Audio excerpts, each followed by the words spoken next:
আজকে তুমি বলতে পারো যে সিবিআই তাদের ঠিক মতো জিজ্ঞাসাবাদ করেনি, জানতো? আরে ধূর্তরি সিবিআই জিজ্ঞাসাবাদ।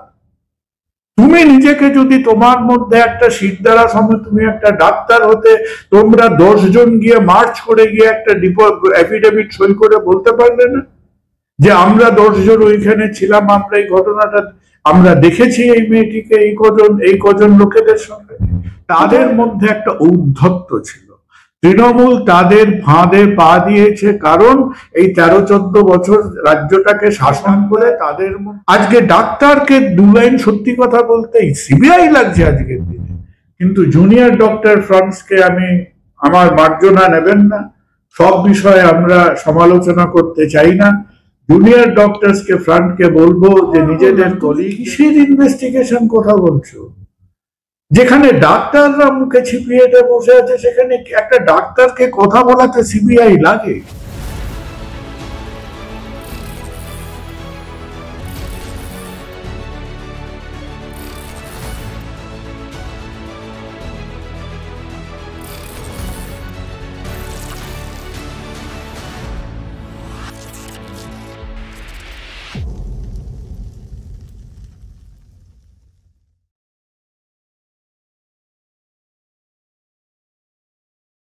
দেখো, সত্যি কথা বলতে নানান রকম কাজকর্মের মধ্যে দিয়ে আমি গত কয়েকদিনের কিছু কিছু ঘটনায়, যে বর্ষপূর্তি, এই দুর্ভাগ্যের বর্ষপূর্তি, নানান রকম ঘটনা ঘটেছে, অনেক রকম মন্তব্য চারিদিকে হয়তো ঘুরপাক খাচ্ছে। তো আমাকে মাফ করো, আমি হয়তো অনেক কিছুই খুব অ্যাকিউরেটলি ফলো করিনি। তো আমি আমার সোজা সাপটা বুদ্ধিতে একটা দুটো কথা বলতে চাই, যে এই জিনিসটাকে আমরা যদি একটু ভাবতে বসি, আমাদের এই স্বার্থপর জীবনের নানান রকম দৈনন্দিন কাজকর্মের মধ্যে, তাহলে আমার একটা কথা মনে পড়ে, সেটা হচ্ছে ওই জবের থেকে আর কি গত কয়েক হাজার বছর ধরে ডাক্তার বলে পৃথিবীর বুকে একটা প্রফেশনাল উপজাতি বা প্রজাতি তৈরি হয়েছিল। আমাদের ডাক্তার বা হেলথ সার্ভিসের মধ্যে, এর মধ্যে আমরা নানান রকম এজেন্সিকে ইনভলভ করেছি। আমরা কাদের কাদের পেয়েছি? আমরা স্টেট পুলিশকে পেয়েছি, আমরা সিবিআই কে পেয়েছি, আমরা স্টেট গভর্নমেন্টকে পেয়েছি, আমরা সেন্ট্রাল গভর্নমেন্টকে পেয়েছি, আমরা সুপ্রিম কোর্টকে পেয়েছি, জুডিশিয়ারি হাইকোর্টকে পেয়েছি। তার মানে আমাদের এই সামাজিক এনভায়রনমেন্টের মধ্যে ইনভলভ নেই এমন একটাও সোশ্যাল বা সোশিও পলিটিক্যাল এন্টিটি যে এর মধ্যে জড়িয়ে পড়েনি। আমার সোজাসুজি প্রশ্ন হলো, that the fundamental root cause of the problem হচ্ছে আমরা ডাক্তার এবং স্বাস্থ্য ব্যবস্থার অন্যান্য কর্মীরা, আমরা এই ঘটনাটায় যে একটা সুপ্রিম কাওয়ার্ডিস দেখিয়েছি, আমাদের যে একটা আমরা নিজেরা শাক দিয়ে মাছ ঢেকে, যেদিন এই 8ই এবং 9ই অগাস্টের রাত এবং ভোরের মধ্যে এই দুর্ঘটনা ঘটছে, এই ঘটনার প্রত্যক্ষ সাক্ষী হয়ে কিছু না হলেও অন্তত 20 থেকে 30 জন ডক্টরস এবং অন্যান্য স্বাস্থ্য কর্মীদের চোখের সামনে, নাকের ডগায় এই ঘটনাটা ঘটেছে। আর কখনো কোনো ডিপোজিশনের মধ্যে মধ্যে বিভিন্ন ভেসে আসা হোয়াটসঅ্যাপ পাওয়া গেছে, বিভিন্ন আনঅথেন্টিকেটেড অডিও পাওয়া গেছে, বিভিন্ন পারস্পরিক কনভারসেশন পাওয়া গেছে, যার অনেককেই কেউ বলেছেন পরবর্তীকালে ফেক। কিন্তু প্রথম কথাটা হলো, যেখানে একটা প্রতিষ্ঠানের মধ্যে, যেখানে অন্তত 20-30 জন বুদ্ধি সম্পন্ন, জ্ঞান সম্পন্ন, দৃষ্টি সম্পন্ন মানুষের সামনে এই কুৎসিত ঘটনাটা ঘটেছে, সেখানে আমরা কি করলাম? আমরা দিনের পর দিন পিকেটিং করেছি, আমরা একটার পর একটা মুভমেন্ট করেছি, আমরা সমাজকে এর মধ্যে উত্তোলিত করে, নিশ্চয়ই সমাজ আমাদের ডাকে, দ্য আউটরেজ অফ সোসাইটি, আজকে কোটি কোটি লোক রাস্তায় নেমেছে, সমস্ত ঘটনা হয়েছে। কিন্তু নিজেদের কাছে আমরা কি জবাবদিহিটা করলাম? আজকে যদি একটা স্বীকৃত মেডিকেল কলেজের মধ্যে সিনিয়র জুনিয়র তার কলিগ ডাক্তাররা নার্সরা যারা যেখানেই হয়ে থাকুক, সেই কি অর্থোপেডিক সেই পরিত্যক্ত উটির মধ্যে হয়ে থাকুক, তাদের মধ্যে একটা মেয়েটিকে হয়তো হেকলিং করার চেষ্টা করেছিল, সেটাই হয়তো একটা অতিরিক্ত স্টেজে চলে, হোয়াট এভার বি। এই ঘটনার সঙ্গে কারা যুক্ত? এই যে আমরা বলছি সঞ্জয় রায় হতে পারে না একা, অনেক আছে, সেই প্রায় 35-40টা পয়েন্ট আছে কেন সঞ্জয় রায় হতে পারে না। কিন্তু যারা ছিল, এটা কি একটা মরুভূমির মধ্যে ঘটনা ঘটেছে? এটা কি মাঝরাতে একটা সেই পরিত্যক্ত কোন ঝিলের ধারে ঘটনা ঘটেছিল? তাহলে প্রথম যাদের মধ্যে আমাদের লজ্জা, অ্যাকাউন্টেবিলিটি, আমাদের মধ্যে যে গ্লানি, আমাদের মধ্যে সিম্পলি, যদি জানি না এটাকে তুমি কিভাবে বলবে, নিজেদের মধ্যে পাপ বোধ বলতে পারো, অপরাধ বোধ বলতে পারো, আমরা নিজেরা নিজেদের লুকিয়ে রেখে ঢেকে, নিজেরা মুখে কুলুপ বেঁধে আমরা আমাদের সমস্ত যেন সামাজিক দায় দায়িত্বটা আমরা সমাজের মধ্যে ছড়িয়ে দিলাম। এবং তুমি এটা চিন্তা করো তো, যে যারা আজকে আরজি করের মধ্যে দাঁড়িয়েছিল, যারা নানান রকম স্লোগান দিয়েছে, যারা প্রতিবাদ মুভমেন্ট করেছে, তাদের মধ্যেও তো অনেকে জানতেন যে হোয়াট এক্স্যাক্টলি হ্যাপেন্ড। আমরা কোথাও একটা অথেন্টিকেটেড, কোর্টে রিপ্রোডিউসেবল, আজকে তাদের সহকর্মী, সহপাঠী, তার ওয়ার্কার, সেই সময় যারা ছিলেন, আজকে কত বড় একটা লজ্জা শিক্ষা প্রতিষ্ঠানের, যে 5টি 20 জনের কথা বাদ দাও, যে 2 জন 3 জন 4 জন 5 জন 10 জনও এগিয়ে এসে এই 365 দিনের মধ্যে আমরা হেলথ ওয়ার্কার এবং স্বাস্থ্যকর্মীদের, দিস ইজ আ যে শুধু এই দেশের সভ্যতার ইতিহাসে, ডাক্তার এবং স্বাস্থ্যকর্মীদের ইতিহাসে, this is a medallion of shame, এটা লজ্জা। এবং আমরা আমাদের যে চূড়ান্ত কাপুরুষতা, এই কাপুরুষতাটাকে আমরা কি করেছি? বিকজ আজকে সমাজের মানুষ উদ্বেল হয়ে উঠেছে, সোসাইটি ওয়াজ আউটরেজ, তারা রাস্তায় নেমেছে, তারা বিশ্বাস করতে পারছে না একটা 31 বছর মেয়ের ওপরে এই অত্যাচার হতে পারে। কিন্তু আমরা কি ডাক্তার হয়ে এটাও বিশ্বাস করতে পারছি যে আমরা নিজেদের প্রতি নিজেরা এত বড় একটা বেইমানি করলাম?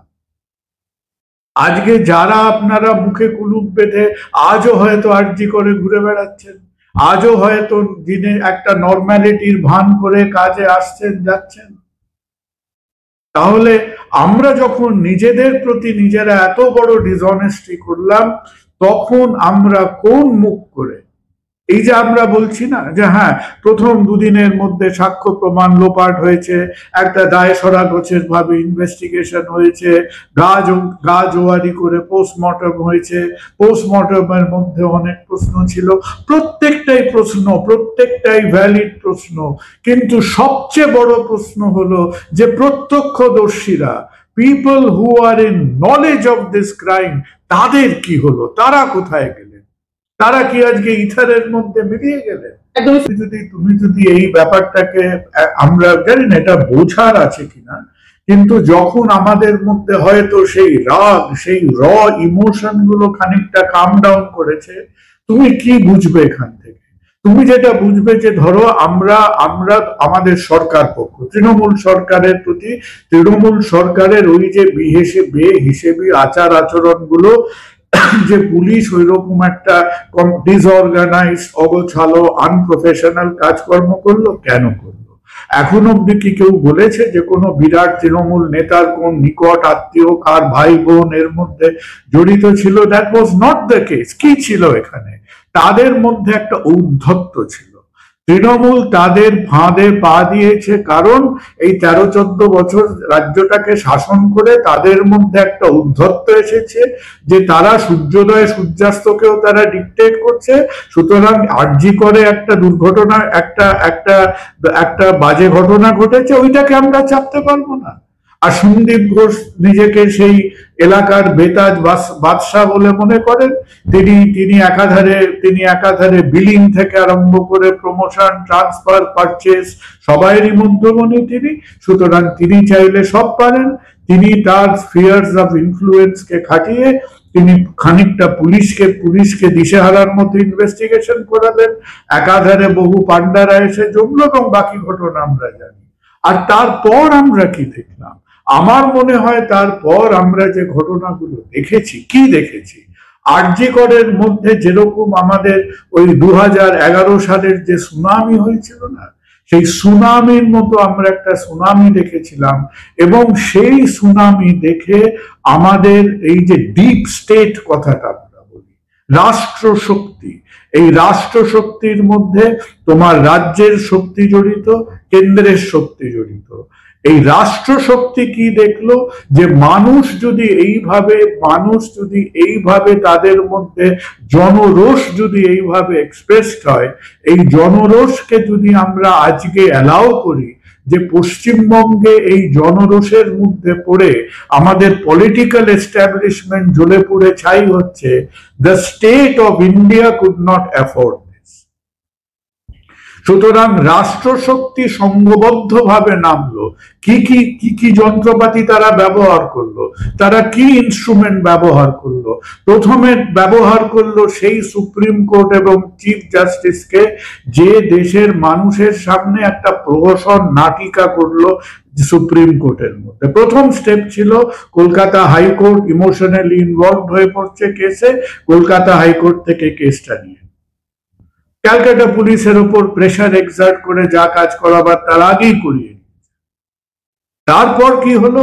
তারপর যখন খুব বিচক্ষণ ভাবে যখন স্টেট গভর্নমেন্ট কেসটা সিবিআই কে দিয়ে দিলেন, তখন যতটা ভয় রাজ্য সরকার পেয়েছিল ততটা ভয় কেন্দ্রীয় সরকার। কারণ আমার মধ্যে পলিটিক্যাল বিচক্ষণতা একেবারেই নেই। আমার মনে হয় তৃণমূল যতটা ভয় পেয়েছিল যে এই মুভমেন্টের মধ্যে দিয়ে খিড়কির দরজা দিয়ে হয়তো বামফ্রন্ট ঢুকে পড়বে, আজকে বিজেপি ততটাই ভয় পেয়েছিল যে ওই জমাদারের রাস্তা দিয়ে, যে গ্যারেজের দরজা দিয়ে হয়তো আবার বামফ্রন্ট ঢুকে পড়লো বলে। সুতরাং দুজনের উদ্দেশ্য একই জায়গায় গেল। আর যে কাজটা হয়তো রাজ্য সরকার ক্যালকাটা পুলিশকে দিয়ে করালো, একই কাজ বিজেপি সিবিআই কে দিয়ে না। আমার ধন্যবাদ কেন? কারণ সেখানে তো আমরা দোষী। আজকে আমরা তো like Christ on the cross, আজকে আমরা ধরে নাও সেই ঘটনার যদি 15 জন প্রত্যক্ষদর্শী থাকতো, 20 জন থাকতো, each one of them is guilty. আমরা নিজেরা চোখের সামনে একটা অত্যাচার দেখে, একটা ক্রাইম দেখে, হ্যাঁ, আমরা বড় বড় কথা বললাম, আমরা থ্রেট কালচার বললাম, আমরা স্বাস্থ্য ভবনে শুয়ে পড়লাম, আমরা হঠাৎ করে একটা উদ্দেশ্যহীন অনশনের মধ্যে জড়িয়ে পড়লাম। কিন্তু আমাদের মধ্যে সেই 15 জন 20 জন উঠে দাঁড়িয়ে বলতে পারলো না যে আমরা চোখের সামনে এই ঘটনাটা দেখেছি, this is our legally authenticated statement. এই মেয়েটির সঙ্গে এই যদি আজকে আমাদের যে হাইপোথেসিস যে একা সঞ্জয় নয়, সঞ্জয় ছাড়া আরো কিছু লোক ছিল, আমরা এই লোকেদের সঙ্গে এই মেয়েটিকে দেখেছি, what ever be that incident. তো আমরাই যদি নিজের সঙ্গে নিজেরা আমরা জোচ্চুরি করেছি, আর আজকে আমরা এই দোষারোপটা, আজকে ঠিক আছে Calcutta police can be 10% involve, CBI আজকে 100% কালপেবিলিটির মধ্যে 10% করে প্রত্যেকটা party, Supreme Court is a stakeholder, CBI is a stakeholder, Calcutta police is a stakeholder, both political parties is a stakeholder. আমি দুটো কথা বলবো। প্রথম কথা বলবো যে তার মা বাবার সঙ্গে আমার 2-1 বার দেখা হয়েছে, এবং আমি একটা কথা বলবো যে আমাদের এই কাওয়ার্ডিস, আমরা যে নিজের প্রতি নিজে ডিসঅনেস্টি করেছি। আজকে তুমি চিন্তা করতে পারো যে আমরা যখন ভারতবর্ষে এই যে ধরো দিল্লি, মুম্বাই, নানান জায়গায় গিয়ে যখন ডাক্তারদের মধ্যে এই ব্যাপারটা আলোচনা হয়, তাদের মধ্যে আমাদের হয়তো ইমোশনাল বায়াসটা নয়। কেন হচ্ছে? কারণ আমরা সবাই এর মধ্যে একটা অবজেক্টিভ স্টান্স না নিয়ে আমরা পলিটিক্যাল স্টান্স। আর যে আরজি করের ঘটনা নিয়ে আমরা কেউ অবজেক্টিভলি অ্যান্টি তৃণমূল, আমরা প্রথম থেকে কেউ অ্যান্টি বিজেপি, কেউ আমরা প্রবল বামপন্থী। তো আমাদের এই পলিটিক্যাল আতস কাজগুলো আমাদের ঘটনাটাকে দেখতে দিচ্ছে না। সহজ সরল ভাবে যদি ঘটনাটা দেখো, আজকে কলকাতার থেকে যদি মানে 200 মাইল দূরে যারা বসে আছে সবাই একটাই কর্তব্য বলছে, তোমাদের মেয়েটার আশেপাশে যারা ছিল তাদের কি হলো, তাদের কি হলো? What happen to their deposition, what happen to their alibi? আজকে তুমি বলতে পারো যে সিবিআই তাদের ঠিক মতো জিজ্ঞাসাবাদ করেনি, জানতো? আরে ধূর্তরি সিবিআই জিজ্ঞাসাবাদ। তুমি নিজেকে যদি তোমার মধ্যে একটা শিরদাঁড়া সময় তুমি একটা ডাক্তার হতে, তোমরা 10 জন গিয়ে মার্চ করে গিয়ে একটা এফিডেভিট সই করে বলতে পারলে না যে আমরা 10 জন ওইখানে ছিলাম, আমরা এই ঘটনাটা আমরা দেখেছি এই মেয়েটিকে এই কজন লোকেদের সঙ্গে? কোথায় গেল সেটা? এটার জন্য সিবিআই লাগে, এটার জন্য সিবিআই লাগে। হ্যাঁ, আমরা নাকি আজকে কখনো হিপোক্রেটিসের ওথ নিচ্ছি, কখনো চরকের সুশ্রুতের উপরে ওথ নিচ্ছি। আমরা নাকি সমাজে ডাক্তার? আজকে ডাক্তারকে 2 লাইন সত্যি কথা বলতেই সিবিআই লাগছে আজকের দিনে। দেখো, তারা প্রথমত তারা মেন্টালি, ফিজিক্যালি, ফাইন্যান্সিয়ালি বেচারা মানুষগুলো একেবারে ট্রমাটাইজ। আর তার মধ্যে আরো যেটা খারাপ লাগছে, যে একটা অপরচুনিটি মিস না করে আজকে এই যে থিওরি আছে যে তুমি মাটিতে কান পাতলে জানতে পারবে যে সিবিআই লোকজনেরা যারা কলকাতার আশেপাশে ঘুরে বেড়ায় তারা নাকি একে একে বলে বেড়ায় যে আমাদের এই কাজগুলো করতে হচ্ছে কেন, উপর সে অ্যাডভাইস আয়া হয়। তো উপর সে অ্যাডভাইসটা কে দিয়েছে? রাজ্য সরকার দিয়েছে না দিল্লির থেকে দিয়েছে? আমি তো বলছি ভারতের সামগ্রিক রাষ্ট্রশক্তি ভয় পেয়েছে। কারণ তুমি যদি জনরোষকে একটা জায়গায় যেতে দাও, যে জনরোষ আজকে একটা জায়গার পলিটিক্যাল সিস্টেমকে প্রায় উপরে ফেলে দিচ্ছে, এই রিস্কটা ইন্ডিয়ান স্টেট নিতে পারেনি। সুতরাং it was a combined effort of the Indian state. সেটা করতে তারা ইনভেস্টিগেটিভ এজেন্সিকে ইউজ করেছেন, জায়গা মতো পুলিশকে ইউজ করেছেন, জায়গা মতো জুডিশিয়ারিকে ইউজ করেছেন। আর এখন জিনিসটা যেটা দাঁড়িয়ে আছে সেটা আমেরিকা 1963-তে জন এফ কেনেডির এখনো তো সমাধান হয়নি। এখনো আমেরিকানরা আশা করে যে জন এফ কেনেডির অ্যাসাসিনেশন, কারণ এক্স্যাক্টলি একই কেস। যখন দ্য এন্টায়ার কান্ট্রি ডিসাইডস যে এর সমাধান হওয়া উচিত না, কেন উচিত না? কারণ এর সমাধান আমার দেশ সহ্য করতে পারে।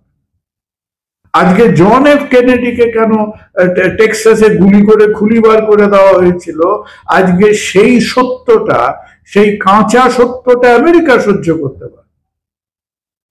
আর আমরা আজকে ডাক্তাররা কি করলাম, যে আমরা আজকে আমাদের মধ্যে কিছু বেপরোয়া ছেলে মেয়ে মিলে আরেকটি মেয়েকে যদি অত্যাচারিত করে মেয়েটি মারা গেল, আমাদের মধ্যে সেই ক্ল্যারিটি এবং সেই সততা ছিল না যে আমরা স্ট্রেট ফরওয়ার্ড একটা উইটনেস অ্যাকাউন্ট দেবো।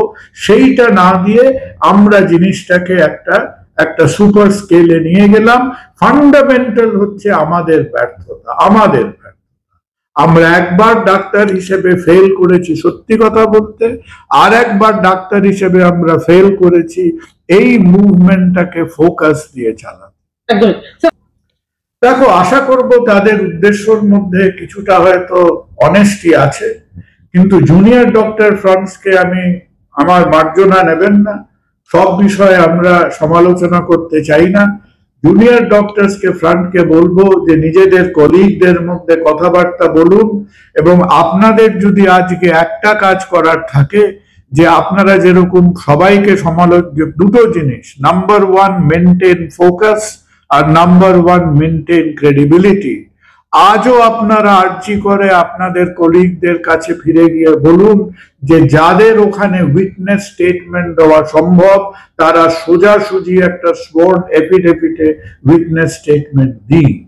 আর আমরা যে ভুলটা আজকে একবার করে ফেলেছিলাম, যে ওই আমার মতে দ্য বিগেস্ট মিস্টেক হচ্ছে স্বাস্থ্য ভবনে পড়ে থাকা, দ্য বিগেস্ট মিস্টেক হচ্ছে একটা বেহিসেবি অনুসরণ করা, এবং যেখানে আমাদের পরবর্তী 2-3 মাস কমপ্লিটলি সিবিআই ইনভেস্টিগেশনের উপর প্রেশার এবং অ্যাকাউন্টেবিলিটি রাখা উচিত ছিল, তখন কেউ কেউ আমরা চিন্তা করলাম স্টুডেন্টস ইউনিয়ন দখল করতে হবে, কেউ কেউ আমরা চেষ্টা করলাম যে আমি পুরো একেবারে স্বাস্থ্য ভবন খালি করে আমি অকুপাই করে নেব, কারো খুব প্রাণে ইচ্ছা হলো মেডিকেল কাউন্সিলের পুরো তারা মসনদ পাল্টে দেবেন।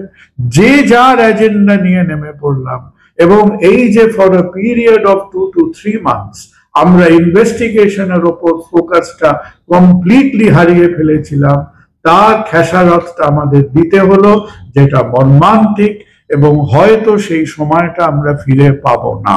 স্যার, ডক্টর নারায়ণ ব্যানার্জি বলেছেন যে অপ্রয়োজনীয় অনশন ছিল, আপনিও কি সমর্থন করেন তার কথার সাথে? আমার তো মনে হয় জিনিসটা এখন এখন আমরা এই কথাটার বারবার পুনরাবৃত্তি করতে চাই না, but there was definite deficit in strategy. এখন তুমি যদি খুব সাংঘাতিক সমালোচক হও, তুমি প্রশ্ন করতে পারো সেটা ইচ্ছাকৃত না অনিচ্ছাকৃত। যে কেসটা তাদের ইনভেস্টিগেশন তারা করবেন না, এবং তাদের যেটা বললাম, তারা তো আর এটা লিখিত পড়িতে তোমাকে বুমের সামনে এসে বলবে না, তারা সব জায়গায় তো বলেই বেড়াচ্ছে যে তাদের উপর প্রেশার আছে এটা ইনভেস্টিগেট না করার, তো তারা এই কেসটা ছেড়ে দিয়ে অন্য যে দুটো একটা কেস ইনভেস্টিগেটেড। আর আবার বললাম, তুমি কিসের ইনভেস্টিগেশন কথা বলছো? যেখানে ডাক্তাররা মুখে ছিপিয়ে বসে আছে, সেখানে একটা ডাক্তারকে কথা বলাতে সিবিআই লাগে? হ্যাঁ, একটা আর দুদিন বাদে তো আর দুদিন বাদে একটা ডাক্তারকে ডাক্তারি করাতে কি লাগবে, আর কোন এজেন্সি লাগবে? এরপর কি তুমি আমাকে একটা পেশেন্ট দেখাবার জন্য পাশে কলকাতা পুলিশকে দাঁড় করাবে? না না, আমার ওপর আমার প্রেসক্রিপশন লিখতে আমার পাশে ইন্ডিয়ান আর্মিকে লাগবে? কাকে লাগবে? ফান্ডামেন্টালি মেয়েটা ভিকটিম, আমরা গিলটি, এই তো হিসেব। ভগবান যে আপনাদের সমবেদনা, আমরা অক্ষম যে আমিও সেই ডাক্তার বংশের মধ্যে যে অপরাধী, in the army of the accused I am also one of the guilty party. এবং আমি আমার এই প্রফেশনাল গ্রুপের যে ব্যবহার, তার জন্য আমি দুঃখিত, লজ্জিত, আই এম অ্যাশেমড যে ডাক্তাররা যারা দেখে শুনে এইভাবে পুরো ব্যাপারটাকে কনসিল করে চলছেন, আজকে কোনোভাবেই আজকে কোনো সিবিআই, কোনো কলকাতা পুলিশ, কোনো পলিটিক্যাল পার্টি কারো ঘাড়ে দোষটা চাপিয়ে দিয়ে আমরা নিজের দোষটা অন্য লোকের ঘাড়ে দিতে পারি না। আমরা দোষী। স্যার, অনেক ধন্যবাদ আপনাকে আমাদের সঙ্গে থাকার জন্য।